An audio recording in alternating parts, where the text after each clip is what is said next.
Yeah, so I grew up in Muskogee. Okay. I grew up, and so it was. I've got one brother, John, who's my business partner in the holding company for Griffin Media. So Griffin Media, and we have two companies, Griffin Media and Griffin Investments. So John is my business partner in that. But my first growing up in Muskogee is we were in the food manufacturing business. Just a brief history. My grandfather moved to Oklahoma before statehood and founded a Griffin Food Company in McAlester, Oklahoma, before statehood. And he moved it to Muskogee in 1923. Got in the manufacturing business there. Made jams, jellies, syrups. It's kind of famous for its syrup, number one selling syrup in Oklahoma. And he moved it there, and that factory still exists today. My brother owns that business 100%, he and his family. But he offices out of there every day. He offices out of that same factory that my grandfather founded in 1920s in downtown Muskogee, which is really cool. Yeah. But he got into the radio business in the early 1930s. I had radio stations in Little Rock, Tulsa, and Oklahoma City. And the story goes that he had these food products and he needed a way to sell them. So he said, hey, this radio thing seems like a big deal in the 1930s, so let's go there and do that. Invested, and he was a banker. He must have been quite an entrepreneur. I never knew him. He passed away in 1944.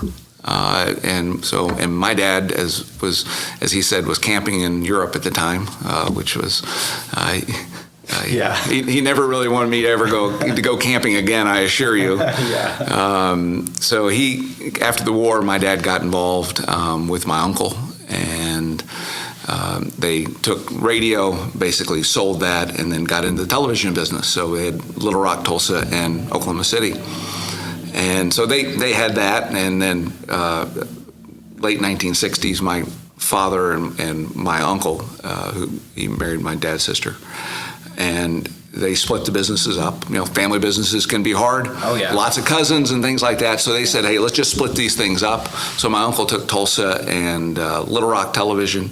He later sold those in the early 1980s. And then my dad took Oklahoma City and Oklahoma City and the food company. So my first memories of growing up was really the food company in Muskogee. I mean, I'd go down and hang out with Dad's office, this big factory, cranking out food and seeing your name on food when you go to the grocery store. And, my first job I was 14 years old, and I worked at a supermarket. I was a sack boy, and I still have my first check, $14, which is fantastic.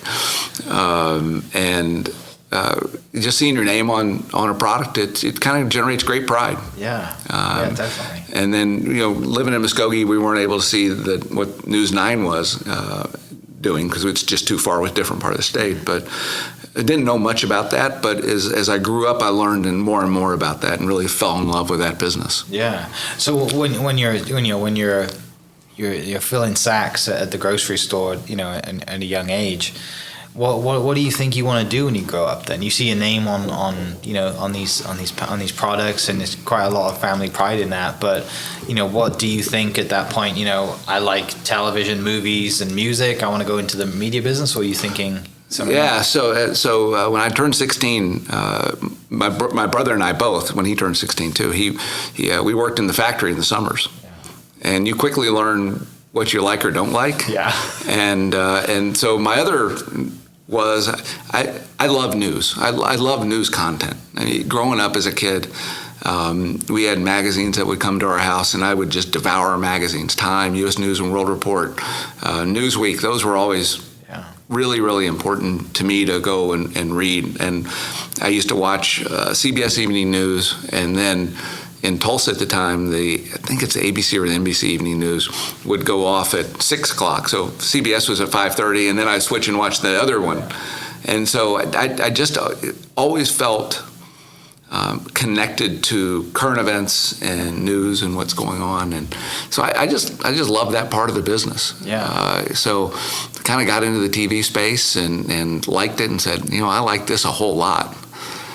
So after college, an opportunity came up for me to work in up in New York, went through a training program with a company called Telerep, and they sold national television time. So they have clients all over the country, and they sold time. And after that, I moved to Atlanta, and then came back here.